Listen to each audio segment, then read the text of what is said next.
Alright, it's time to put some things together here in this video and talk about an effect that's known as the motor effect. It's the fact that a current carrying wire or conductor that is in a magnetic field will experience a force as a result of being inside of a magnetic field like this.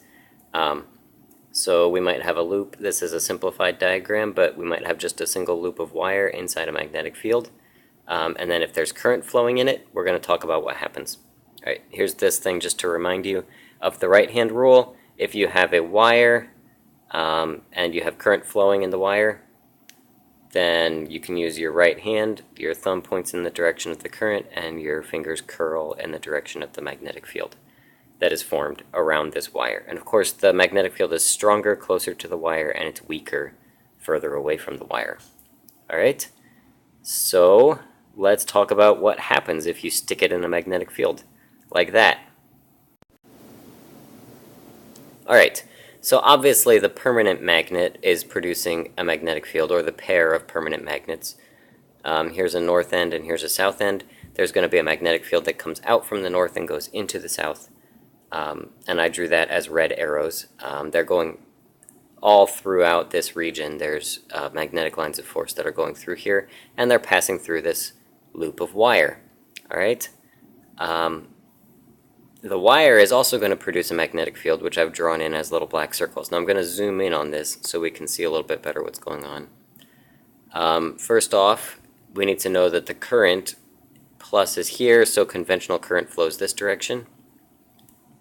Alright? So if we stick our thumb pointed that way, so toward the screen, you should see your fingers curling around in this direction, clockwise. So the direction of the magnetic field produced by the current that's flowing in this wire would be shown here as these little loops and in the direction of the arrow there. So, bam, clockwise. Now if we come around to the other side of the loop, because keep in mind current is flowing this way, across, and back. So now on this side of the loop of wire, the current is going the other way. So you would point your thumb outwards from the screen, and you would see that your fingers curl in this direction, which is counterclockwise, or anti-clockwise. So the magnetic field is opposite on this side as compared to this side because of the change in direction compared to the magnetic field of the flow of the current. Magnetic field is still the same. Now you may notice that on this side of the loop, we have the arrow from the magnetic field produced by the current in the wire. This loop, this circular magnetic field on the top is going the same direction as the permanent magnetic field. On this side, on the top, the circular magnetic field around the wire is opposite to the direction of the magnetic field produced by the magnets. So here's the trick. Because of that, I'll go ahead and go to the next slide to explain what happens as a result of that.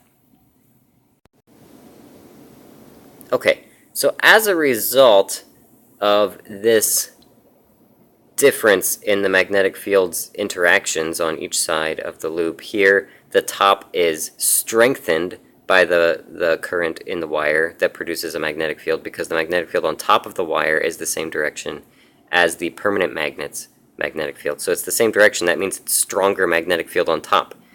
If I had drawn on the arrow in the bottom, you would see that the bottom of this loop is opposite. So the magnetic field on this side is stronger on the top and weaker on the bottom. So if there's a strong force on the top and a weak force on the bottom, it's going to cause this to want to move in a downward direction. So this half of the loop is going to be pushed downwards. Now this half of the loop, it's weaker on top, and therefore it would be stronger on the bottom. So the magnetic interaction is strong on the bottom and weak on the top, which means this side of the loop would move up. So if this side moves down and this side moves up, that means that the whole loop is going to spin a bit. We'll talk about that more next time in the next video. But as it stands right now, at this particular moment in time, there would be a turning effect or moment of force on this loop, and it would spin, assuming that it has an axis that it can spin around. but this side would go down and that side would go up. Alright, now let's talk a little bit about how we could change, if we change the magnetic field or if we change the current, what does that do to the forces on the loop?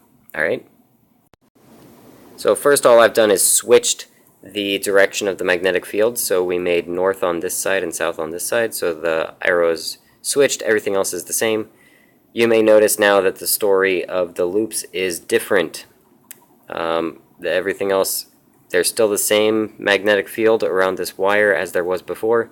The arrows still go the same direction, but this magnetic field from the permanent magnets is switched. So now, on this half of the wire, you have the magnetic field going in the same direction on top, and that means that there is a stronger magnetic force on top of this side of the wire and weaker on the bottom. So this is going to push down, and then opposite on this side, right? This side, the top is weak and the bottom is strong, so this one would go up. It's exactly the opposite result. The direction of rotation would be reversed for the loop of wire. Alright, so it would rotate that direction, which is clockwise, I believe, if you're viewing from this end of the loop of wire. If you imagine your perspective being right here, and you're looking in there, you would see this side goes up, this side goes down. That is clockwise. So the previous version would have been counterclockwise. Alright, now what if we put these magnets back the way they were at first in our other slide, but switch the direction of the current? Let's try that.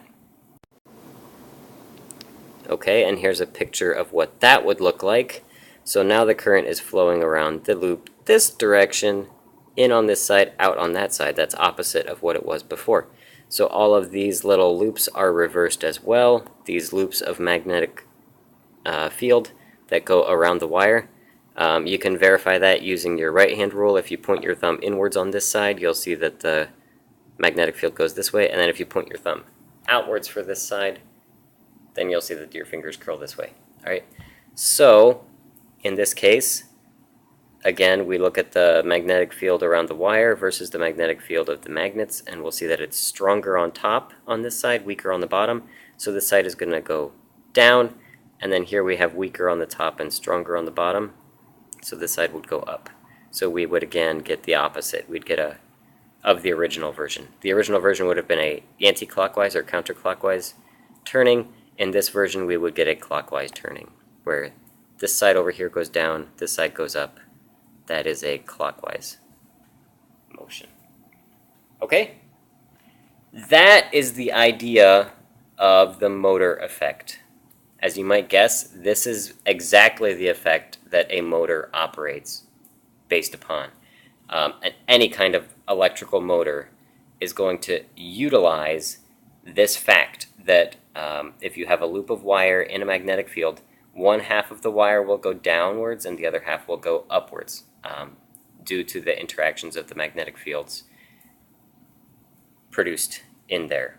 All right, so if this thing has current flowing in it, in this case this direction, then it will produce a magnetic field. That magnetic field will interact with this magnetic field and produce a force. On this side of the loop, the force is downwards. On this side of the loop, the force is upwards.